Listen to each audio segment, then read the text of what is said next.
Hi guys! Today magkakaroon tayo ng shoe review ng 361° DVD 3. Mula DVD 1, DVD 2, lagi na lang panalo ang mga sapatos ni Spencer Dinwiddie sa aking top budget shoes for guards. Ngayon kaya, papasok na naman kaya to? Sa tingin ko oo no?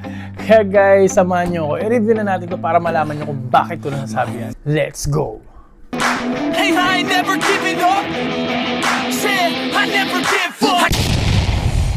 Pero bago tayo mag-start, kung first time mo pa lang sa channel na to, mga ganitong content naman yung hilig mo, mga shoe review, mga fitness related videos, mag-subscribe ka na, i-click mo rin bell icon para lagi ka updated sa mga next videos ko. Sapatos po ito ni Spencer Dinwiddie, ito yung main shoes niya.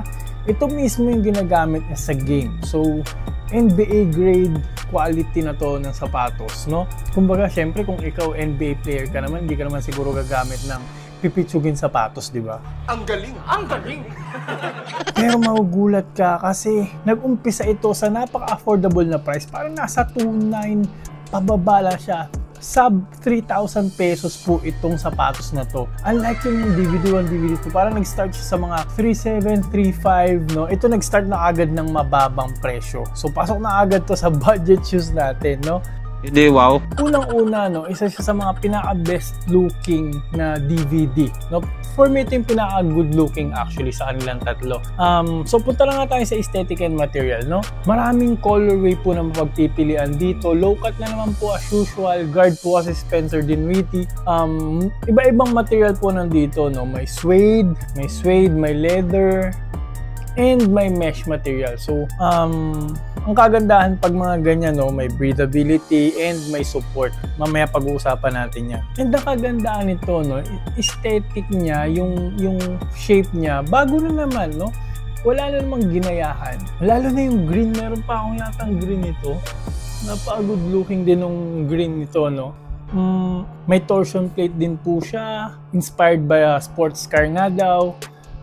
Energy X na naman po yung foam na ginamit with Quico Tech. So mamaya natin pag-uusapan yun. So parang lahat naman ng tech ng 361 degrees, no, nilagay nila dito. So for me, aesthetic and material, bibigyan ko po ito ng mataas na score na 9 out of 10. Next punta na tayo sa traction. For me, ito na yung kanyang best selling point. Ito na yung kanyang pangbenta talaga. Ito yung strength niya talaga, no. May kukumpara ko to sa DVD to eh. Parehas na parehas sila ng traction, no. Magkaibang traction pattern, pero solid rubber outsole sila parehas. And parang yung consistency ng rubber, parang yung rubber compound nila, parehas na parehas yung pakakagawa. Kaya alam naman natin na yung DVD 2, no, top 1 ko yun last year. And yung traction talaga ng top notch. Kahit sino pang nagre-review ng sapatos, talaga napahanga sila sa traction nun.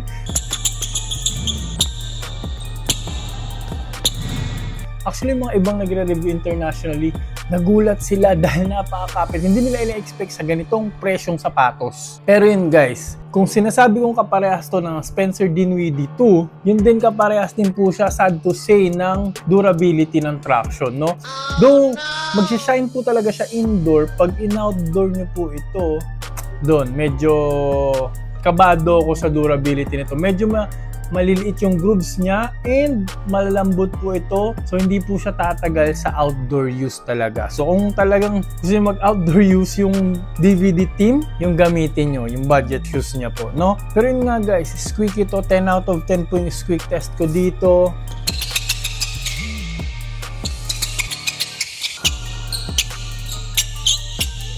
Top tier traction. Yung katulad dun dati sinasabi ko, pag ginamit nyo to, halos matatapilo kayo sa lakas ng traction po nito. No? So, hindi na natin kailangan patagalin. Kilala ang DVD sa traction. So, bibigyan ko pa rin po ito ng 9.5 out of 10. Hindi ko lang na perfect kasi nga, yung durability nito talagang bagsak sa tingin ko. No?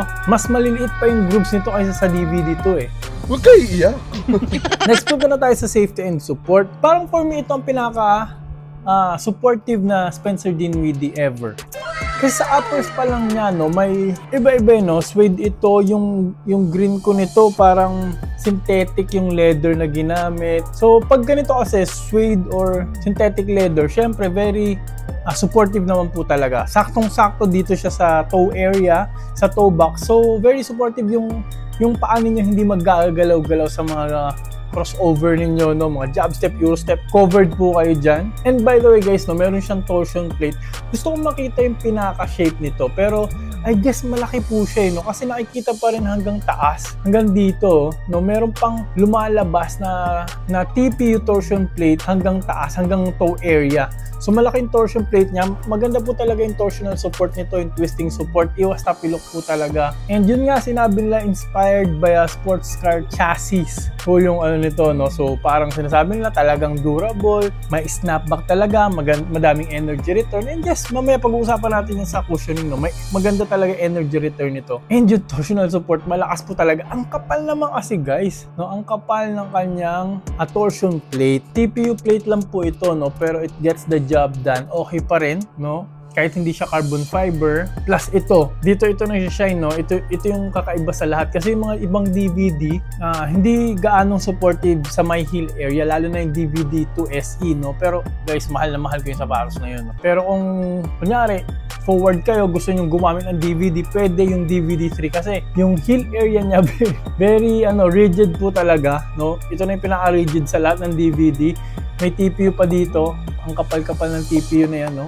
Huwag kayong mag-aalala. Very comfortable naman siya. Mamaya natin pag-uusapan. Pero very rigid dito. Lagi ko sinasabi, pag maganda yung support ng heel counter, iwas tapilok po talaga yun. Mas iwas tapilok yung kaysa sa outrigger, no? Pero yung outrigger naman ito, makapal din naman, no? So, goods po yan.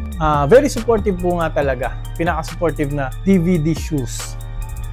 And by the way, guys, no, may maliit na TPU na umaangat dito, no, dito sa may toe box. And yung foam medyo nakaangat din, no? Itong foam medyo nakaangat, hindi sobra-sobra, no? So may lateral containment naman. May lateral containment na konti. And dahil nga suede ito or minsan leather nga, synthetic leather, very supportive naman na yung jab step, euro step mo, mga side-to-side move mo, lateral containment naman, panalo naman talaga. So, for me, sa safety and support, mataas ang ibibigay ko dito. Bibigyan ko po ito ng perfect score na 10 out of 10. Next, sa fit and comfort na po tayo. Guys, sa fitting, no, okay po yung fitting sa akin. Masarap po yung nararamdaman ko sa loob. Sana all. Pero kasi narrow-footed po ako. Dito sa sapatos, no, kung wide foot po kayo, kailangan nyo mag one size up. Kasi hindi na po ito mag-e-expand kasi suede or yun nga, synthetic leather yung ibang material, depende sa colorway, no? Synthetic leather po yung iba, no? So, hindi na po mag-e-expand. Okay. True to size na po kayo dito kung hindi kayo masyadong wide foot. Well padded po, no? Yun yung sinasabi ko kanina, lalo na sa toe area. Napakakapal po ng padding dyan. All throughout, napakakapal naman po, kaya gustong-gusto ko yung pakiramdam ko dito, no? Step in comfort, medyo bawas yung compression dito, no? Kasi itong, yun nga, sinabi ko, yung heel counter, may mga matitigas na TPU. So, konti lang yung compression. Buti na lang dito sa may toe area, no, sa may forefoot area, may Quick-O-Tech dito malambot dito. Okay lang naman kasi yung Energy X sana, no? Yung Energy X na foam naman, okay, compression naman, may plushness naman siya.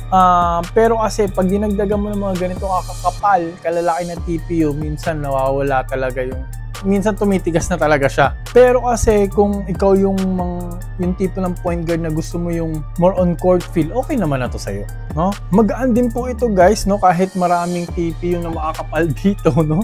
Ang kakapal kasi ng TPU. So 420 grams po siya. Okay na rin, no? For a size 11, for a size 45. Maraming 4-foot flex, syempre pang point guard talaga. Very mobile yung paa mo dito. Yung tongue, guys, pala, napakakapal po ng padding niyan. Heel to toe transition, kitang-kita nyo naman, makakagalaw kayo ng maayos dyan. So, fit and comfort for me, hindi siya yung, sad to say, hindi siya yung pinaka-comfortable na Spencer Dinwiddie. Para siyang almost kaparehas ng comfort ng DVD1. Okay lang naman. Yung DVD1 kasi parang more on court feel, more on bounce. Ang galing! Ang galing! Next, punta na tayo sa breathability. Good thing, no? Maraming mga butas-butas yung DVD. Doon sa mga area na parang mababa yung breathability, nilagyan nila mga butas-butas. And sa side wherein kailangan ng vent, kailangan breathable, yun, mesh naman po. No, mesh naman sa side, mesh naman sa side. So, okay na rin. And may butas-butas din naman dito sa may heel area. So, okay yung breathability. sakto lang, no? May butas-butas din dito sa tongue, hindi nga lang sobrang lalaking butas, pero mesh naman po siya. So, nandun pa rin yung breathable po ang tongue area niya kahit well padded. So, because of that, bibigyan po natin ito ng 8 out of 10 sa breathability score. Next, punta na tayo sa cushioning. Ito rin, gusto ko ang cushioning nito, no? Kung lalo na kung point guard kayo, gusto niyo ng very responsive na cushioning as usual mula noon pa man, no? Very responsive, low to the ground ang DVD. Pang guards na nga po talaga, no? Ang kagandaan pa, meron siyang malaking Quick-O-Tech, no, dito sa may 4-foot. So very bouncy dito sa may 4-foot and very plush. Ang daming energy return. Plus yung torsion plate talaga nito, maraming snapback po talaga. Malaki yung torsion plate niya, no? May snapback po talaga na malupit. Yun nga lang, impact protection nito hindi pang center, hindi pang forward. Lalo na sa may heel part, medyo nararamdaman ko ng konting tuhod ko. To be honest lang, merong konting pressure sa tuhod.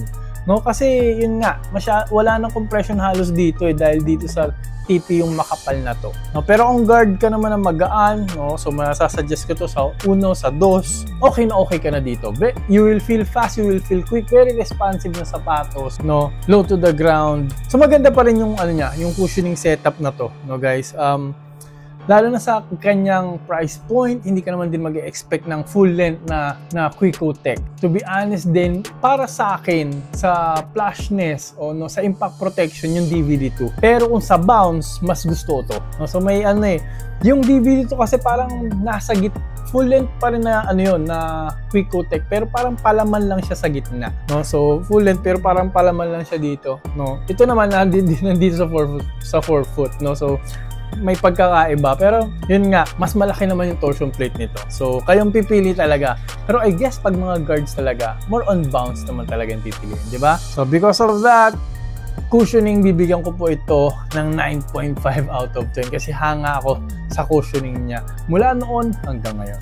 Lastly, sa price tag, ito guys, dito na ako nagulat kasi napakamura na niya kagad. Sinabi ko nga kanina, no, yung mga DVD 1, DVD 2, nag-start sila mga 3.7, 3.5. Ito kasi nag-start na ng 2.9. Guys, 2.9 po ito ngayon. Sa sapatos na ganito, sa quality na ganito, NBA shoes, signature shoes na Spencer Dinwiddie, which is, ang galing niya ngayon sa Dallas, okay eh. Ganong presyo, worth it po. Worth it po pa rin to. Bang for a buck. As usual, sinasabi ko nga, pasok na naman ito sa aking top 5 malamang sa best budget shoes for guards na naman. Wala na, finish na. Ma-recommend pa rin guys na bumili pa rin po kayo ng DVD 3 lalo na ngayon kasi meron po akong voucher na ilalagay dyan. So mga 2.9 nyo na lang po ito makukuha. Nandiyan po yung voucher link, Lazada voucher link po yan. Gamitin nyo po para mas makamura kayo. Pwedeng pamorma, pwede pang other sports, low-cut naman kasi. Scorean ko na to 10 out of 10 syempre sa price tag kasi napakasulit po nito, no?